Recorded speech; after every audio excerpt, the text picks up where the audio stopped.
এবার জগদ্দল বিধানসভা অনুভূতিটা কেমন স্যার? খুব ভালো লাগছে।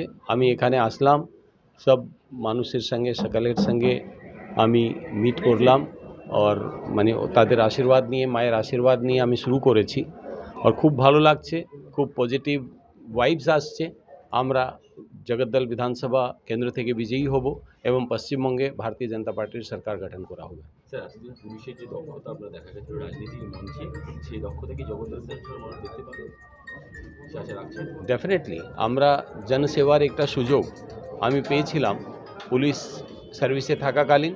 31 জানুয়ারি 2026-এ আমি পুলিশ সেবা থেকে আমি রিটায়ার হয়েছি।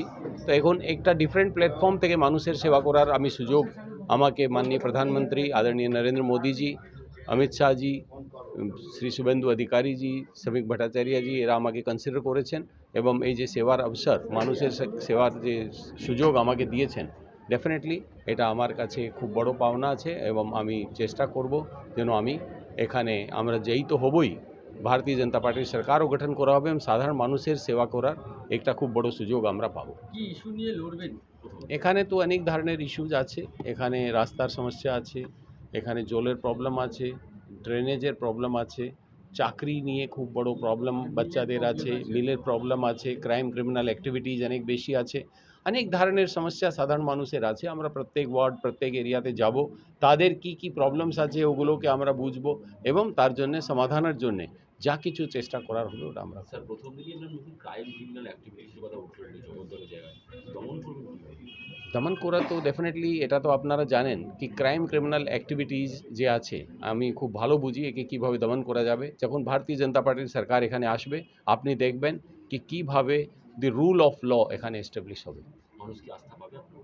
আনডাউটেডলি মানুষের আস্থা, ওদের আশীর্বাদ আমি পাবো, আর ওদের আশীর্বাদ নিয়ে আমরা জিতবো এবং তাদের সেবার একটা সুযোগ আমরা পাবো। জগদ্দল বিধানসভা অঞ্চলের একটা জায়গা আছে যেটা শ্যামনগর অঞ্চল, আটপাড়া পৌরসভা এলাকা। এখানকার মানুষ বাঙালি বেশি। এখানে এই বাঙালি অবাঙালি একটা মানে শাসক দল একটু ঢুকিয়ে দিয়েছে মাথা।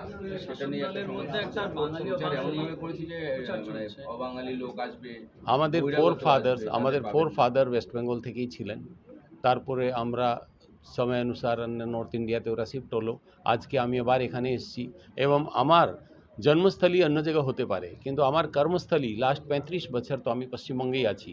আমার বাচ্চারা এখানে জন্ম নিয়েছে, এখানেই বড় হয়েছে। তো আমাদের তো সব কিছু, আগেও পশ্চিমবঙ্গাল ছিল, আজকেও আবার পশ্চিমবঙ্গাল আছে এবং যারা এইসব কথা বলে তাদের ব্যাকগ্রাউন্ডও চেক করতে হবে কি ওরা কোথায় থেকে আছে না আছে। আপনারা ভালোভাবেই জানেন এটা কি তাদের কি ব্যাকগ্রাউন্ড আছে, ওরা কোথায় থেকে আছে।